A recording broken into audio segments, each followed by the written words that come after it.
اس وادی کا ذکر قرآن پاک میں بھی ہے، اور نمل عربی میں چونٹیوں کو کہتے ہیں، اور اس وادی کو وادی نمل کہنے کی وجہ یہ ہے کہ وہاں چونٹیاں بہت زیادہ تعداد میں پائی جاتی تھی۔ کہا جاتا ہے کہ یہ وادی ملک شام یا طائف میں ہے، اور اس وادی کا قصہ حضرت سلیمان علیہ السلام سے کنیکٹڈ ہے۔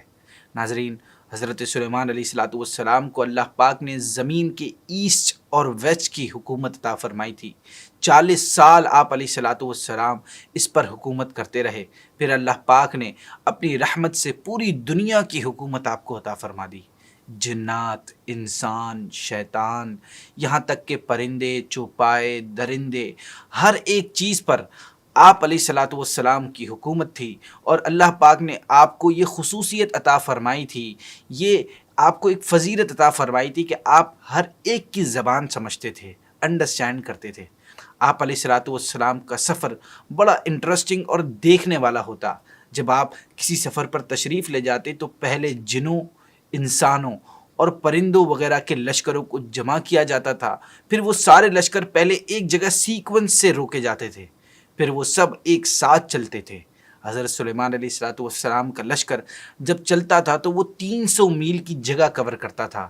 300 میل کو آپ اس طرح انڈرسٹینڈ کریں کہ اگر 50 کی سپیڈ پر ایک گاڑی چلتی ہے تو اسے 10 گھنٹے لگتے ہیں 300 میل کے ایریا کو، اس ڈسٹنس کو کور کرنے کے لیے۔ اتنا بڑا لشکر ہوتا تھا۔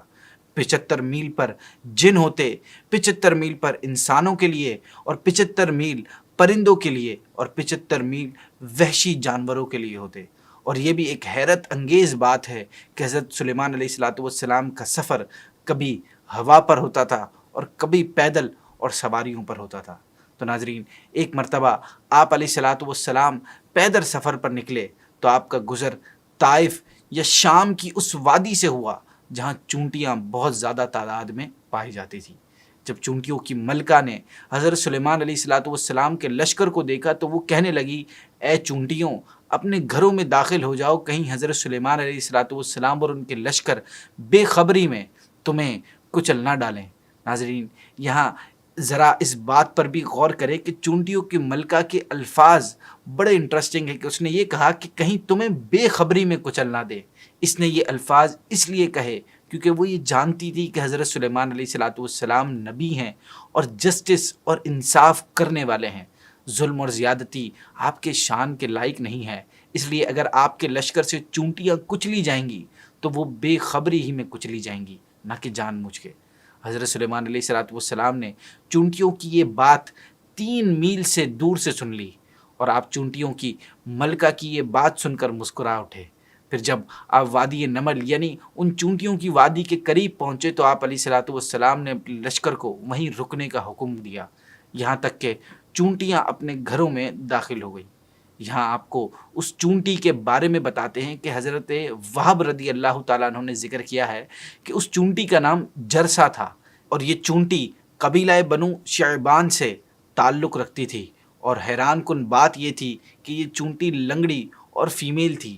مگر انٹرسٹنگ بات یہ ہے کہ یہ چونٹی عام چونٹیوں کی طرح چھوٹی نہیں تھی، بلکہ یہ بھیڑیے جتنی تھی۔